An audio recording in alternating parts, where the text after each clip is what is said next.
Recently, news had broke about the way that Speedweeks would be laid out in 2023. And one of the big things that caught everyone's eyes is that there would not be any practice sessions until after the Daytona Duels that week. And I have to say, why are you surprised? Why are people surprised that this is happening? Because I'm going to be honest. The nullification of both practice and qualifying's importance has been something that NASCAR's been working at now for about 15 years. Now let's go back in time to the 2000s. And I know a lot of people think that I'm going to be nostalgic here, but I have a point. Back in the 2000s, what you would normally see is tons of practice sessions. Practice on Fridays, practice on Saturdays, and then of course the race, and qualifying on Friday afternoons or Friday nights. There was some little variations to this kind of process, but in general, this is what we mostly saw.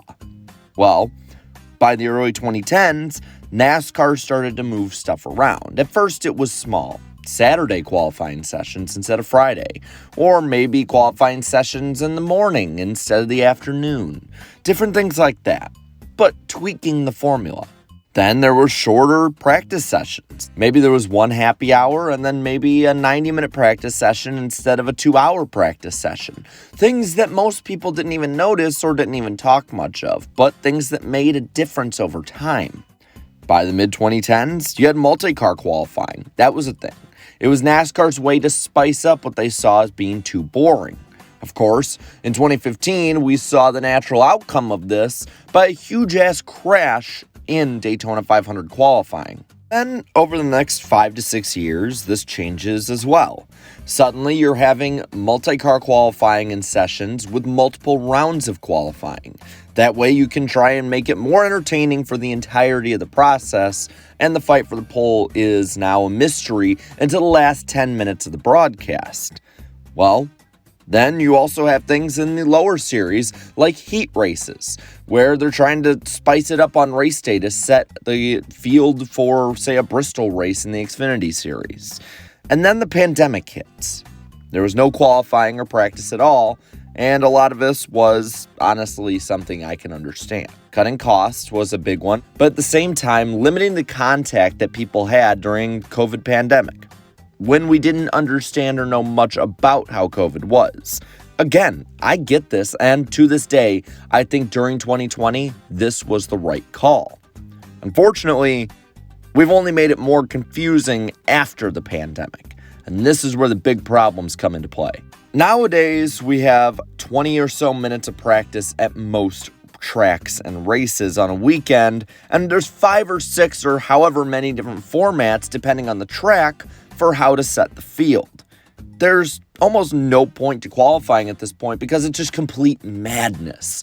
Fans can't understand which format is which each week. It changes arbitrarily depending on what NASCAR deems more entertaining for said track, and it gets to the point where, why bother? As a fan, why bother? This kind of thing, in my opinion, has ruined practice and qualifying overall, and it needs fixing ASAP. But I want to ask you a question when it comes to this. What is the point of practice and qualifying? Now, it may seem really stupid for me to ask this. All these things seem to have very simple answers, but there's a bit more under the surface. But I'll go with the answer that most people say for this. Qualifying is easy. Set the starting grid for the field. Practice may seem easy. A lot of people will say, well, it's to practice. It's to know what the track will be like for the race. Yes, it is that. But I think we overlook some aspects of it. Every part of the weekend, in my opinion, in the old school setup and method of a weekend, had real reasons for their existence outside of surface level reasons. The Cup race? That's the big show. It's where the big dogs are at. It's why all the fans show up. Xfinity, trucks, and if ARCA's at the track, ARCA, well, those are lower series. Those series are in a way to see the next generation. In a lot of ways, NASCAR is different because unlike football or baseball or basketball, when you show up to see the main event, you can also show up to see the collegiate level, the high school level, the whatever level. You can see the future of your sport. And then there's qualifying. Qualifying is to set the field, but there's other reasons I will get to. But practice is the big one. Practice, in my opinion, is in there because, one, you need to fine-tune, make mistakes, and set the stage for the race.